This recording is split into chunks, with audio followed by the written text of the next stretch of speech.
Hello everyone, it's Mark here from Steiger Cars. I'm at my local auction and I've just picked up this Vauxhall Meriva 2010, 124,000 miles, the 1.7 turbo diesel. Now this was a private entry and it was marked cheap. It's like marked at about 450 odd quid. So I had a look around it, couldn't really see too much wrong with it. Went through, I got it for £400 plus the fees. And the only thing really that stands out is a dodgy repair there. So I'm going to get that sanded down, get some colour and get that sprayed in properly.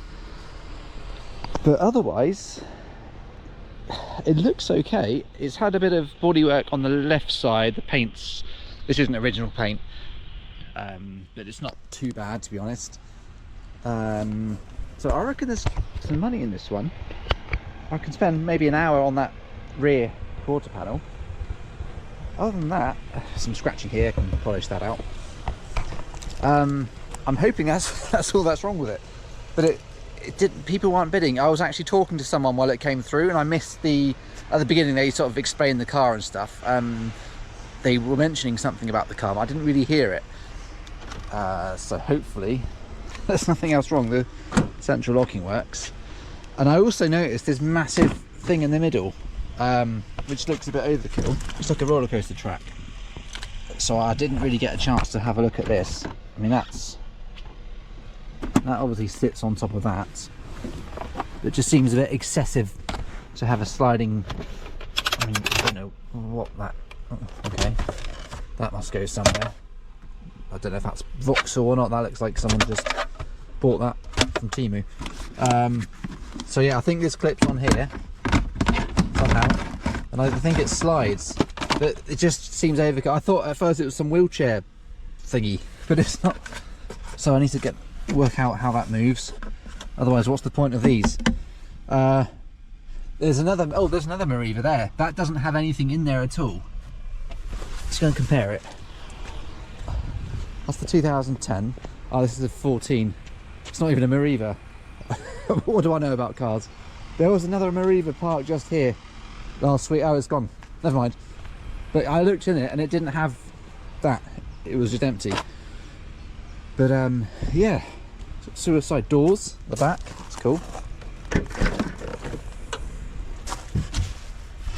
The space saver wrapped up. What's that? That might be to do with the front as well. I don't know.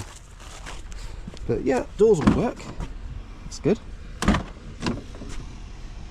Oh well, I'll get home and piece this back together. It sounded okay when it drove through, so it's not going to hit, is it? No, not like a Mazda RX-8. Yeah, hopefully it's just that little repair on the back which I can do and get it gone. It doesn't need servicing. Well, I say it's got full history. I'm a bit suspicious because look at this. So we've got some stamps, great. Then we have no stamps, we just have the same person's handwriting. So 18, 19, 20, all very convenient. And then this is where it gets even more suspicious. We've got timing belt and water pump, 74,000. And then a couple years later at 93, timing belt and water pump. I mean, why would you have it in again? It just seems like someone's written that in. I mean, at least buy an eBay stamp and do that, but yeah. So I don't know. I hope it's genuine. I mean, the guy's had it since 2017. So this was yeah, this was after he bought the car. So you'd hope, I won't say his name, but you'd hope Christoph is an honest, genuine guy and hasn't tried to shaft anyone. But anyway, let's get it home and see if he gets home, basically. Right, we have lights. I've just seen code 1 flash up, but that's gone. So I shall need to look up what that means. Hopefully something to do with the key, battery or something. Starts up okay. Fans work, the aircon works, I can already feel it. Code 1. Code 1 Meriva. Could be a reminder to change the engine oil. Okay. Well, it's been done recently, so I might just reset the service interval. Yeah. Cool. Right, I think we're good to go. Also got parking sensors, electronic handbrake. Right, hopefully this thing works. So far so good, we're moving. Some nasty bumps coming in a minute. Oh no, I just lost my tray plate. It's fallen down the front of the dashboard. Let's see if I can fix that before we leave the site. Ah. No. Made it worse. Well, it's in there, officer. Sorry. I'll have to fish that out with a screwdriver or something. That's never happened before. Right, here comes a speed bump anyway. Let's see. No, it sounds good. It's just had an MOT, so. Yeah, maybe it was just because it's just had that dodgy repair on the rear quarter panel. Might be the only reason. It's cheap, so we'll see what happens. Pulling away nicely. Turbo's kicking in. All the brakes are nice and sharp. Nearly hit a lorry. 6-speed box as well.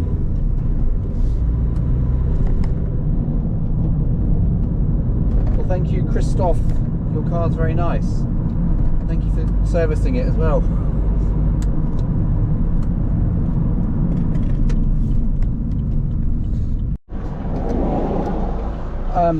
Kerry was following me behind and flashing me, and yeah, that's just fallen off. Oh dear. Christoph, put your hubcaps on properly.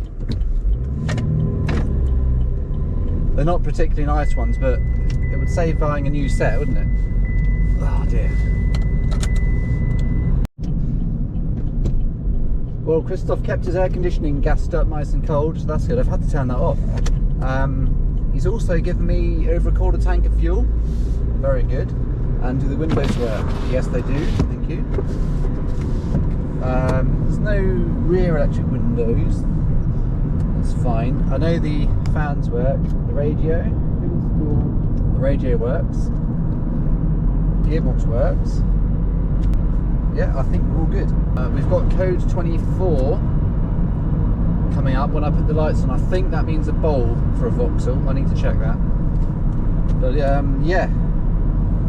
Once I fix this centre console as well, I'm a bit worried about that because I just don't know what this track is for. It just seems very overkill.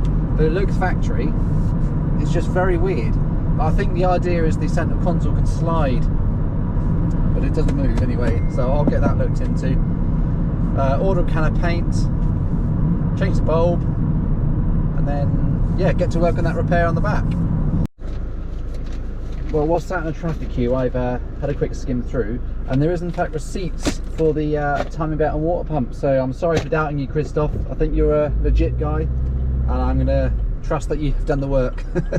Because there's no garage receipt to say it's been done for labour costs, just the actual parts. Yeah, I think we're okay. Well, I managed to fix this in another traffic queue, so yeah, that slides at the bottom. This is like an armrest. I don't know if that's a Vauxhall one, but yeah, all goes in nicely. So the engine light has come on. Well, it's not the engine light, it's the service light with the spanner, which doesn't mean it needs a service. It means there's a problem with something. So it's the Vauxhall's way of saying there's an issue. So this will be going to the garage straight away to get looked at in case there's anything serious before I invest any time and money in the car. So yeah, that'll be the next port of call, I think. That's why it was at auction. Well, I need to try and get my trade plate out because I need to go and get another car. I'm worried I'm going to make it worse. It's sort of coming out. I see it. Get that now. Oh yes. Before I take it to the garage, I've decided to plug it in myself. Found the OBD port. Looks like someone's been in here a fair few times before. So this is only a cheap like £8 one off eBay. It sort of gives you a rough idea. It doesn't really go into much detail. So for example, it will say, I don't know, O2 sensor, But that doesn't mean the sensor's faulty. It means, could be the sensor, could be the cat causing it, could be a leak in the air system, could be anything. But it sort of gives you a rough idea. So let's plug it in and see what we get. I do need to invest in a proper one of these anyway. So code found 0, so yeah, pretty useless on this occasion. No codes are stored. Well, there we go then. So the garage are going to have to plug that in. But yeah, the engine light itself wasn't coming on. It was just up here, the service light, which doesn't mean it needs a service. It is some sort of problem. But yeah, there we go. See what they say. Well, I've decided the issue it's got is not going to be serious, and even if they can't get to the bottom of the problem, I can still sell it as it is and just mention the service light pops up occasionally. Drives perfectly fine. So with that in mind, and to get on with the prep, I'm going to give this a blast. So I've ordered the paint. That is now ready to be picked up. So first port of call was to sand it all down and then get it primed, and then might need to do a bit of filling, but we'll see. Unfortunately, I don't have an electric sander. One option is to use the machine polisher and then stick on like a Velcro sanding pad, but I can't be bothered. It's going to make a mess anyway and probably slip and touch the door, so I'm just going to do it by hand for now. Take a bit longer, but hopefully I can get it done in a reasonable time.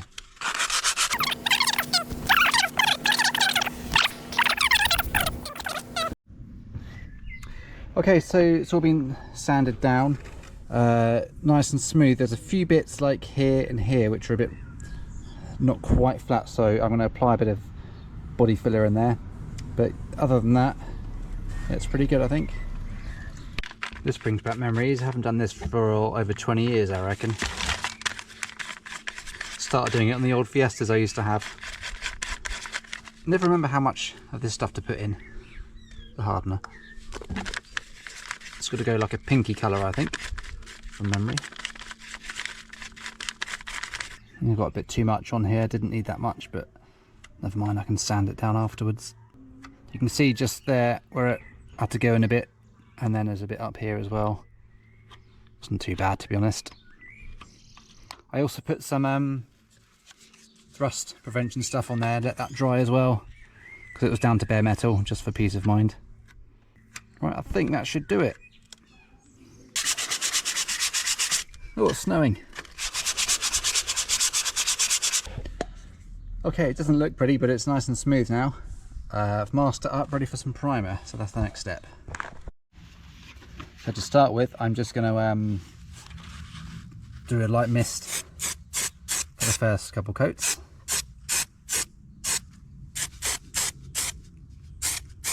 This piece of cardboard just stops any unwanted overspray. I will be polishing the car anyway, so it doesn't matter too much. When it comes to the top, I tend to just rip a piece of card. Just try and get a nice natural blend line, so to speak.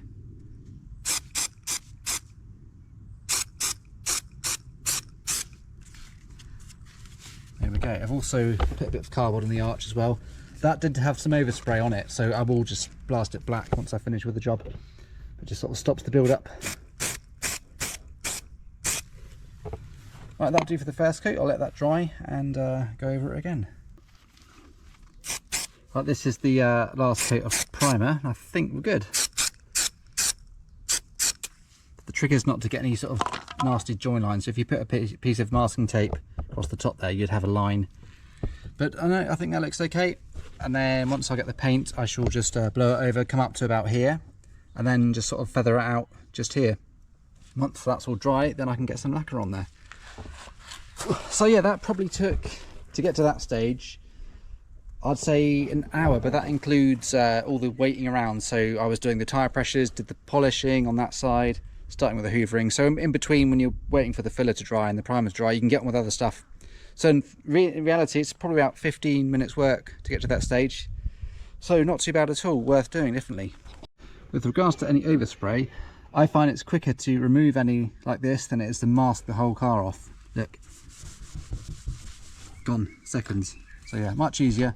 just to mask off the immediate bit, any overspray. If you're going to polish anyway the car and use this, it doesn't really matter, does it? Right, put the wheel trim back on. One of the lug things is snapped, which helps push the circular frame out.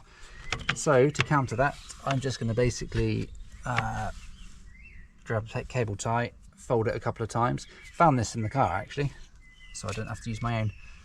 Poke it through like that, and then you can just basically grab it like that. There we go. Let's hide that around the back. All good. So just while I wait for the paint to arrive, I'm just editing my pictures so I can get the advert up without the dodgy bit of primer there. So yeah, no one's going to ever know. There we go, that'll do. Same again for this side. So it's pretty easy. Just zoom in, grab a colour match, start there at the top, put that to about 50–60%, and then just sort of gradually go down like this, and then grab one from the bottom end,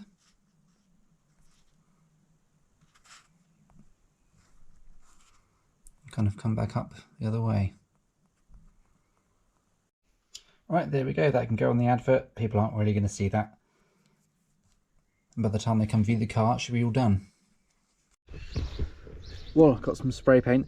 This stuff is great, by the way, from Rainbow Paint, so can't recommend them enough. It's about 20 quid a can. It's not cheap, but it's much better than the stuff you can get off the shelf. Match is really good, so yeah, always go to them. Anyway, this is the all primed and ready, masked off the door, and I'm going to use the same bit of cardboard to sort of mask as I spray. So yeah, ready for the top coat. So I'm going to start with a light coat for the first one, then I'll build it up as I go.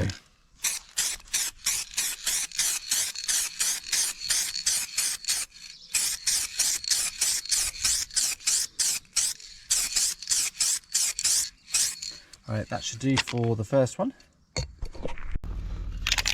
Right, coat number 2 is going on. I've sort of curved the top here to get a nice feathered finish. Right, I'm just going to blast a coat or 2 of lacquer on, and then I think we'll call that job done.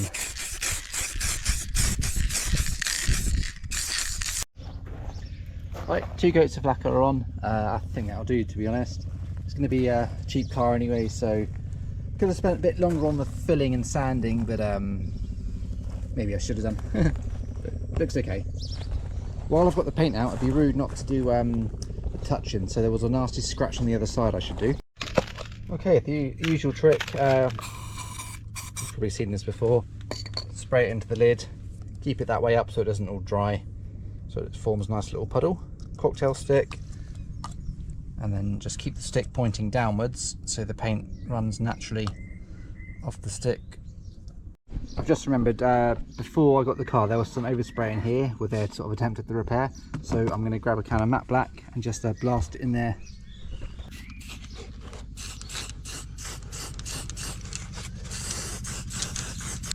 So that is now all finished, ready for viewings. Okay, I'm going to give myself a 7 out of 10 I think for that. Could have spent longer, but it's going to be up, well it is up for 1,500 now. The advert is live, so yeah, it's not an expensive car. If it was, I'd probably consider paying someone maybe 80 quid just to do that little corner and blend it in. I've got a guy who'd be able to do that as a smart repair.